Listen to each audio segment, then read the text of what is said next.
listening to The Terrific Teacherpreneur, a podcast for teachers looking to grow a successful online business.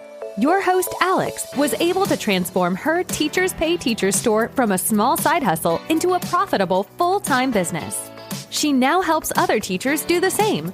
Listen along for actionable tips and helpful wisdom about business and marketing as a teacherpreneur. Here's your host, Alex.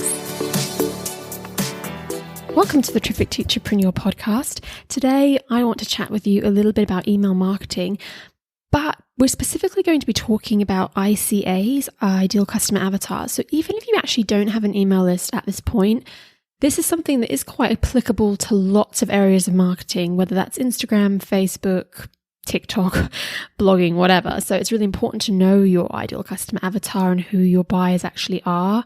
And this also connects well to niching and TPT, product creation. All of it's very connected. So I'm sure you'll find value even if you don't actually do a lot of email marketing at this current time. But that is what we're going to be chatting about today. So let's dive in and first break down what I mean when I say an ICA. It's a term that you will hear thrown around in the marketing world sometimes. And it does stand for Ideal Customer Avatar, which is basically you need to know who your ideal buyer is, who your ideal customer is, who is the person that you want to serve and that you want to buy from you. And it's really important to know who they are for many reasons. But let's dive into a little bit specifically about why you need to know your ICA when it comes to email marketing. So your goal with email marketing is to grow your email list. That's always the goal, is to get a bigger list. And the reason for that is because obviously the more people we have on our list, the more people we can reach, the more people can buy our resources, because we ultimately want people to spend money with us so that we can grow our business. That's all how it really basically works. But growing your list and obviously profiting from it is not easy if you don't understand who your buyers are and you don't really know what your ICA is. So this is the thing we want to avoid. It's hard to thrive at email marketing if you don't know your ICA, but why exactly is that? Here's the thing. If you don't know who you want on your list, it's difficult to attract people to your list. It's like you don't know what you want to eat for dinner. It's going to be pretty tricky for you to make dinner. So it's kind of the situation you're in there. And you may have heard of the phrase, if you try to please everyone, you'll end up pleasing no one. Well, you don't want to be kind of making lead magnets and trying to grow an email list that attracts literally everybody. That's not going to work for you in the long term. It's really difficult to do email marketing. It's difficult to design a lead magnet, and it's even harder to market it if you don't know anything about your dream customer. When it comes to selling resources to your email list, you're also going to have a hard time if you don't understand your ICA. You're not going to know what resources they want and need, and it will feel like you're just kind of throwing spaghetti at the wall and trying to see what sticks, which is never ideal. I think if you don't know your ICA, the other thing is that you'll struggle to understand what their problems are. And if you don't know what problems they're having, you won't be able to provide the right solution. So you won't know how to write persuasive copy that appeals to them. You won't know, exactly what resources and how to market to them. So it's all very connected. And overall, I would say if you don't know your ICA, you will end up with a small email list because nobody feels drawn to your lead magnet because it's too generic and it doesn't really speak to that person. You'll end up with an unengaged list. So it's full of the wrong people who don't want to open your emails, let alone buy your resources. And finally, you'll end up with a hesitant list. So you have the right people maybe, but because you don't really know what their problems are, you don't know how to convince them to purchase anything. So you're just never quite getting over that hurdle, basically. So those are the kind of things we want to avoid. We want to be mindful that not knowing your ICA is really going to impact you in a very negative way when it comes to email marketing. So instead, if you know exactly who your ideal customer avatar is, email marketing will be easier. So for example, imagine that you are a kindergarten teacher and your niche is kindergarten, maybe specifically even it's quite niche down to like ELA resources on TPT.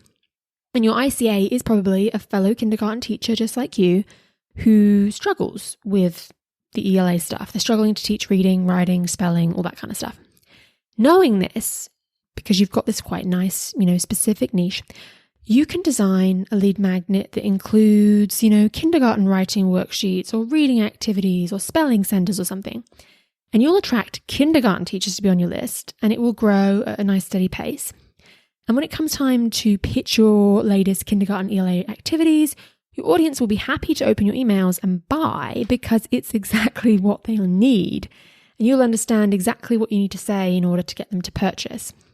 So I know you're probably thinking, oh, okay, yeah, I don't want to be in that first situation where I don't know my ICA and my list doesn't grow and I don't make any money. I want to be that person that knows their niche and is talking to the right people.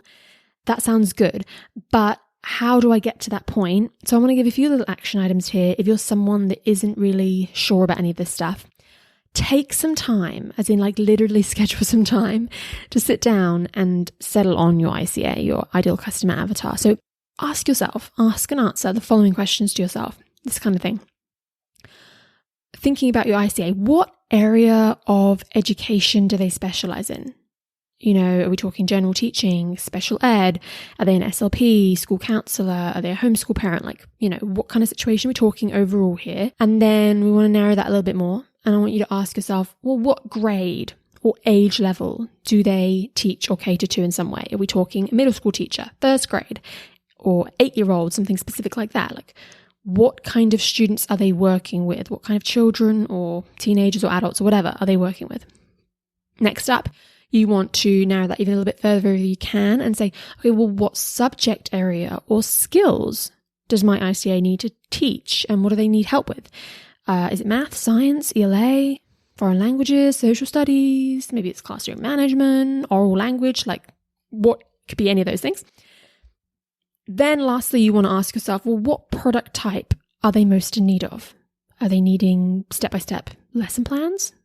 Maybe they need centers that are engaging, or is it like no prep activities and specific worksheets or digital resources, that kind of thing. And you can also take note of other things that might apply. You know, are they a brand new teacher and they feel really like lost? They don't know how to teach certain concepts, you know, or are they a veteran teacher, but they are really time poor? Maybe they're struggling with burnout. Are they looking for an easy way to teach a certain concept or like save lesson planning time? Or maybe just engage their students more. It's like write down what point they're at in their journey or career and what you think they're struggling with the most. So take the time to think about those things because I think it will help you really visualize your ICA. Now, I've heard a lot in the marketing world, people say things like, think about your ICA and who they are as a person. What TV show do they like?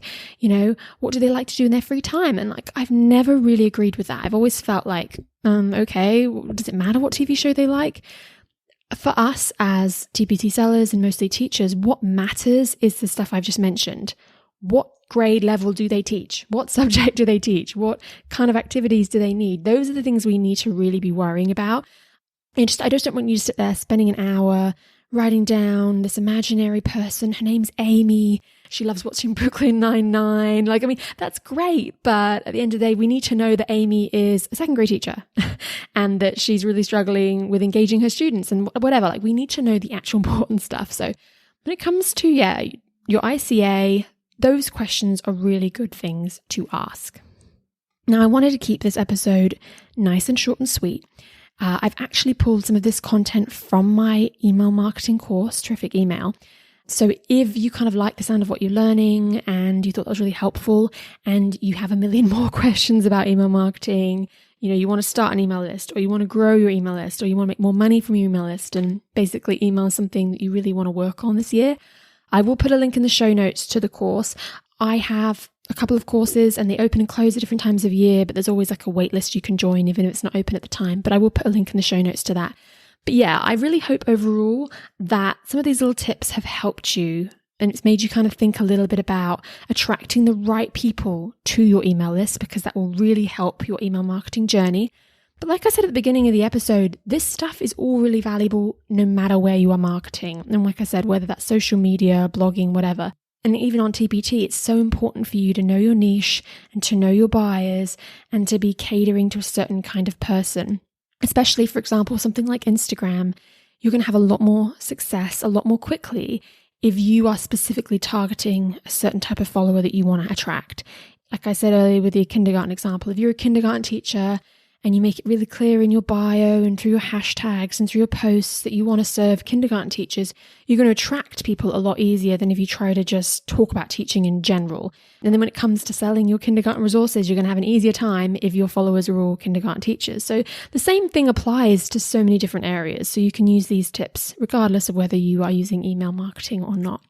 Now, I do love to leave action items. So for this week, I would definitely be thinking about those questions I asked earlier, asking yourself those kind of questions, maybe just sitting down and scheduling some time to figure out your ICA. It will really help with your marketing. But I hope that you have a really terrific day. Thank you for listening to this episode of The Terrific Teacherpreneur. If you're enjoying the show, please feel free to rate, subscribe, and review on your preferred podcast listening platform. We really appreciate that effort. Come back for more actionable tips and helpful wisdom in the next episode with your host, Alex. Until then.